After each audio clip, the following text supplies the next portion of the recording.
Hello बच्चों, आइए इस पर सवाल करते हैं। जो हमसे बोल रहा है कि धातु ऑक्साइड में 32% ऑक्सीजन उपस्थित है, अतः धातु का तुल्यांकीय भार क्या होगा, आपको ये बताना। देखो हमारे पास अभी मैंने बताया बच्चों, यहाँ पे हो क्या रहा है, धातु ऑक्साइड है, मतलब यहाँ पे हुआ क्या होगा, कोई धातु होगा, ऑक्सीजन से उसने रिएक्शन किया होगा और उसने आपको धातु ऑक्साइड दिया होगा, ऐसी रिएक्शन होगी।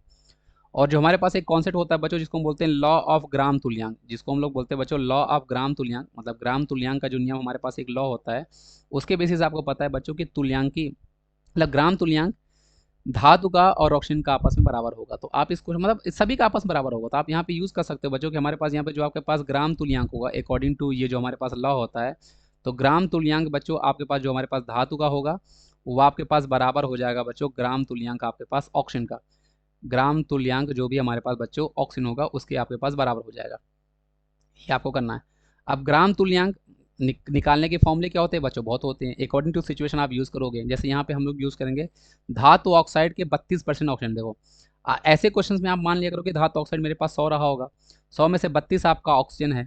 अगर मैं -32 कर दूंगा तो बचा हुआ जो आपके पास 68 आएगा वो एक्चुअल में आपके पास धातु होगा। तो आपको धातु का भी भार आ गया 68, ऑक्सीजन का भी भार आपके पास 32 दिया है, फॉर्मूले में रखो, सॉल्व कर दो। तो आप यहाँ पे भार है ना डिवाइड बाय तुल्यांकी भार वाला फॉर्मूला यूज कर सकते थे। भार डिवाइड बाय तुल्यांकी भार आपको यहाँ पे लगाना है, और ये जो आपको लगाना है भार डिवाइड तुल्यांकी भार, ये आप किसके लिए लगाओगे बच्चों, ये धातु के लिए। सेम चीज बच्चों आप यहाँ पे भी कर दोगे, भार डिवाइड बाय तुल्यांकी भार,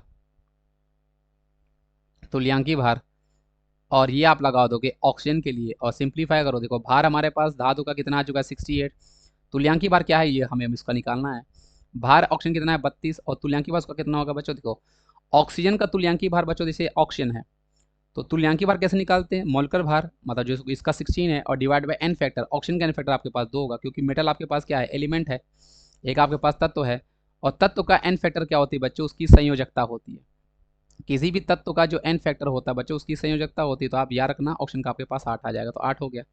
अब 8 इंटू ये 4 हो जाएगा, 4 से सॉल्व करोगे तो एक्स इजकल टू हमारे पास 68 डिवाइड बाई 4 आएगा, तो जो कि आपके पास 17 आ जाएगा। इससे हम ये बोल सकते हैं बच्चों कि इस क्वेश्चन का आपके पास सही जवाब जो हमारे पास है बच्चों वो आपके पास 17 हो जाने वाला है। तो आई होप आपको ये चीज़ समझ में आ गई होगी। Thank you.